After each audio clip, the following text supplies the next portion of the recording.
GB হাসপাতালে neurosurgeon doctor রেড্ডির গাফিলতির কারণে মৃত্যু এক যুবকের। মৃত যুবকের নাম প্রসেনজিৎ দেবনাথ, বাড়ি জুলাইবাড়ির শান্তিনিকেতন পাড়ায়।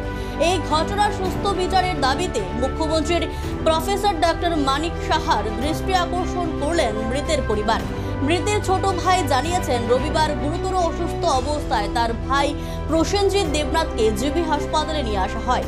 পরীক্ষা নিরীক্ষার পর হাসপাতালে ভর্তি করা হয় প্রসেনজিৎকে।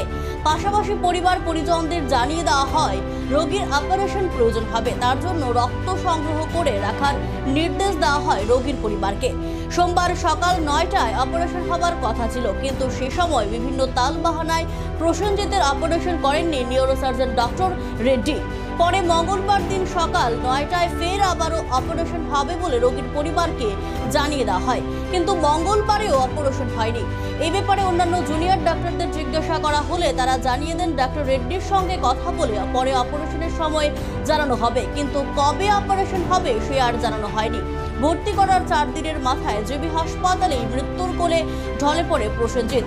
রোগীর পরিজনদের অভিযোগ, শুধুমাত্র গাফিলতির কারণে রোগীর মৃত্যু হয়েছে।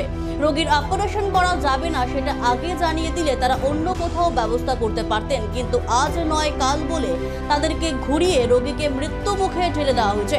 তাদের অভিযোগ এটাই, এক্ষেত্রে কোনো রোগীর যাতে আর এই ধরনের পরিণতি না হয় তার জন্য মুখ্যমন্ত্রী ডক্টর মানিক সাহার দৃষ্টি আকর্ষণ করলেন মৃত রোগীর ছোট ভাই।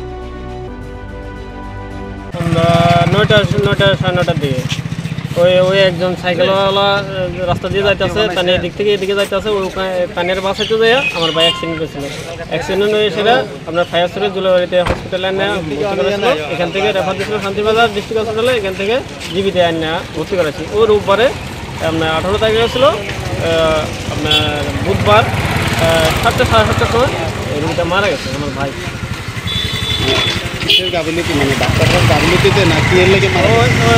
আপনার রেড্ডি স্যারে অপারেশন করব কথা দিয়ে স্যারে তাহলে মঙ্গলবার আইয়া দেখে গেছিলো, রাম দিয়ে গেছিলো।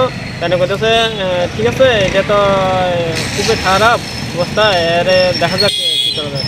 তাহলে কথা দিয়ে স্যারে মঙ্গলবারে রাত্রে আইয়াও তাহলে দেখিয়ে গেছিলো। হ্যাঁ, তাহলে অপারেশন করাইব গেছিলাম। পরে দিয়ে তারা তাহলে বুধবারে অপারেশন করাইছে না, ফার্স্ট টাইমে করাইব সেটা করাইছে না, লাস্ট টাইমে করাইব সেটা করাইছে না। আমার রোগীটা পরে দেওয়া মারা গেছে। আমি শুনছি কিতা, আবার আরেকজনের কাছে শুনছি কিতা, অপারেশন করাইলে তো হইতো না, আইসিইউতে তো বেড লাগবে। বেড তো নাই, বেড তো খালি নাই, সব ভর্তি। তো আমি কইতে আছি ওম্মা এইটা বেড ভর্তি খালি নাই, তো আমার রুগীটা কীভাবে অপারেশন করাবে না করবে, কোন জায়গাতে রাখবে, এটা সারে না জানে। বেডটা তো ব্যবস্থা সারে না করবো, আমরা কি জানি। পরে দিয়া আপনার রুগীটা মারা গেছে আমার ভাই। কার গাফিলতির লেগে এরকম হয়েছে? ওই তো রেড্ডি স্যারের অপারেশন করাবে সেটা করাইছে না, রেড্ডি স্যারের গাফিলতির কারণে তো আমার রুগীটা মারা গেছে।